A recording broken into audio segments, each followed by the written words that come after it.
I'm DJ Av, and today we got not a preset, but a VST by Tone2, and it's called Saurus. And I hope I said that right. And smash that like button if you like Tone2's products, because I find their stuff to be rather intriguing and very beneficial to music production. So, analog synthesizer, and for the most part, that seems like niche stuff, but it is and it isn't, because the quality of this is second to none, as like all of Tone2 stuff. And they always take my money. So I'm just gonna go ahead and play this real quick.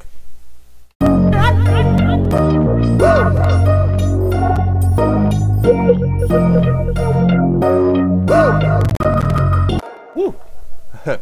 Yeah, a lot of stuff going on there, but it's a little bit of a preview of some of my stuff that I'm working on, because I'm working on a new drum kit that will be called Abstract Art, and that will have a lot of stuff going on in there. So hold on to your seats for that. Anyways, so I have this up and whatnot, and for the most part, I could tell you it is pretty CPU light, not CPU heavy. But unlike Yuhi's Diva, which isn't necessarily CPU heavy, but you do have to have a banging laptop or PC or Mac or whatnot for it to run at its highest quality settings. But this is not Diva, this is Saurus. And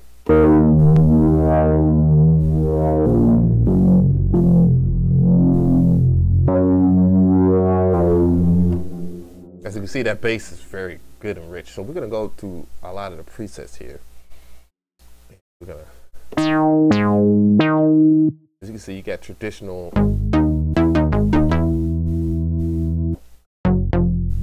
pretty good stuff. So very rich, thick, gorgeous, very clear sounding presets.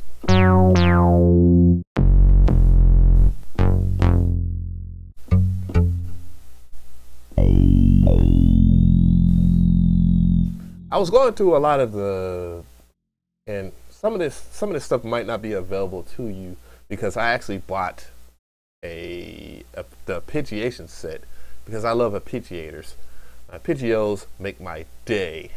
They really do, especially when you play them in certain ways. Unlike if you're just playing them with just one note.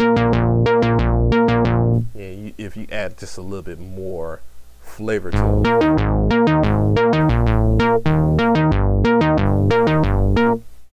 it, they start sounding way more instant.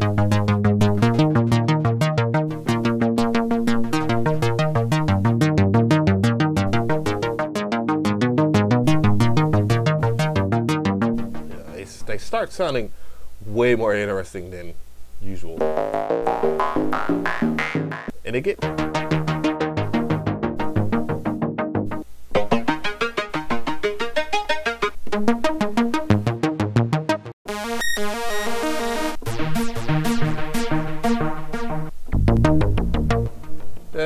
interesting enough. In their presets, they do have chiptune stuff.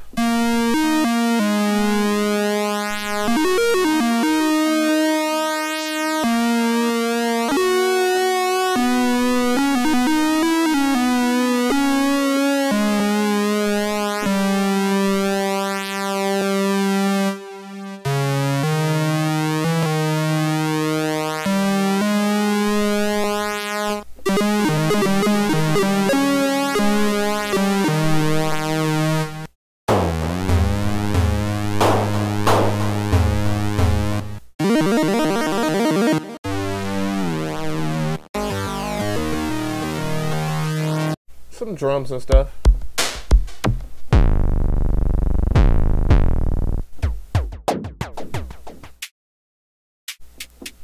Hi-hats. And then effects.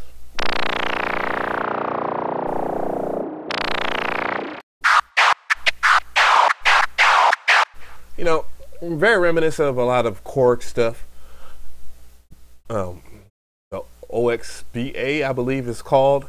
I can't pronounce the full name of it, You know, don't kill me for that, but you know, there's just a lot of the classic synthesizing of like the 80s, you know, and you know, that very much fits in today's modern music. And you know, give or take that you know, if you have a set bar for what you're trying to do in terms of your music, this will not hurt it. I mean, in that sense. So we're gonna go. I'm gonna do some sequencer stuff. So you have a hoover or a hover.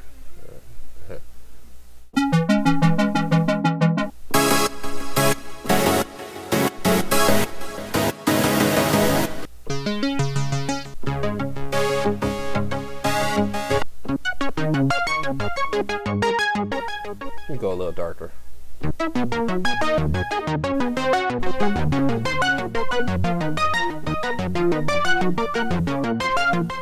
Pennsylvania, let's see what that's about.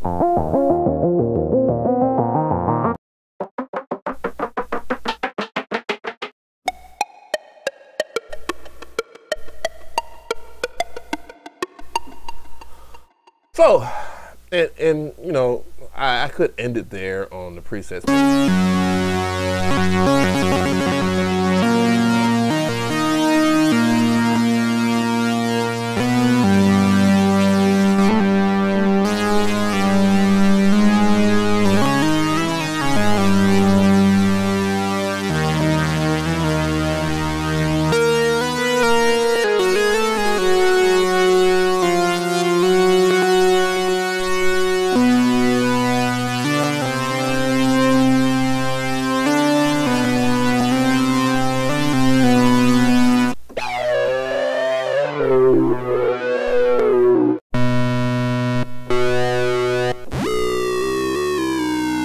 Very interesting, very interesting presets that come with this. So I mean, let's talk more about the interface itself. It's pretty straightforward. You know, you have two oscillators, then you have two sub oscillators, and you know, give or take, that pulse width works best when you work with a pulse or a square. You know, you got things that work there, and then you actually have noise that you can add and tuning that you can add in there, which I presume that tuning in this particular VST works as in fine tuning, which, you know, if you mess with that, you mess with the pitch. And then you can sync, and then you can desync, you know, and go from that point forward. But it does have a plethora of oscillator waveforms that you can work with as your typical sawtooth, pulse, again, and things that I can't even identify from to even stuff I can, which you have triple saws and triple pulse and and I guess SNH, and many things that work in oscillators and low frequency oscillators. So the low frequency oscillators themselves, you got 4 choices, but you have 2 LFOs that you can work with, you know, in that particular standpoint. Yeah, so, and once again, if we're going to talk about the effects of this, the effects, the built-in effects of this VST, again, Tone 2 being the monster king of this, doing stuff like this, have very nice effects, like great reverb, great chorus, you know, A1 delays, and even other things that could work in a musical standpoint or non-musical. Same thing with their filter section. The filter section with all your typical notches and your low pass, high pass, to even stuff that's a little less traditional, like 24 pole and stuff like that, which you don't really get to see often unless you're like working in Serum, which has a plethora of filters as well. But mind you, that's Saurus, which I hope I pronounced the name right, is much older than Serum.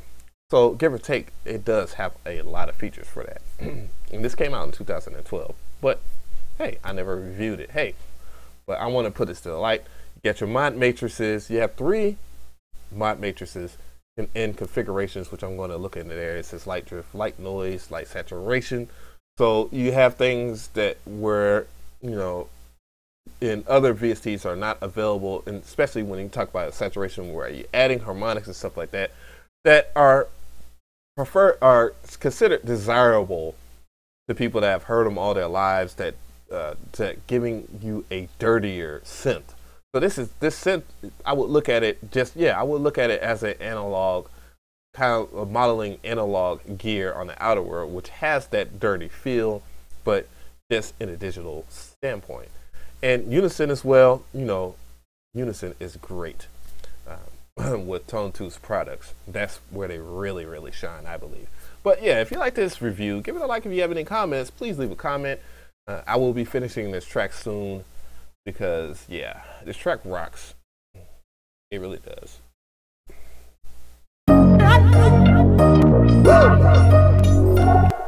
And actually, I do have the drums.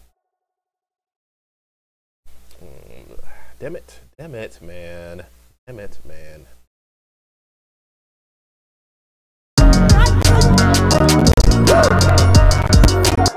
Whew. It is a bit system heavy. Let me see if I can. No, it's not allowing me to do so.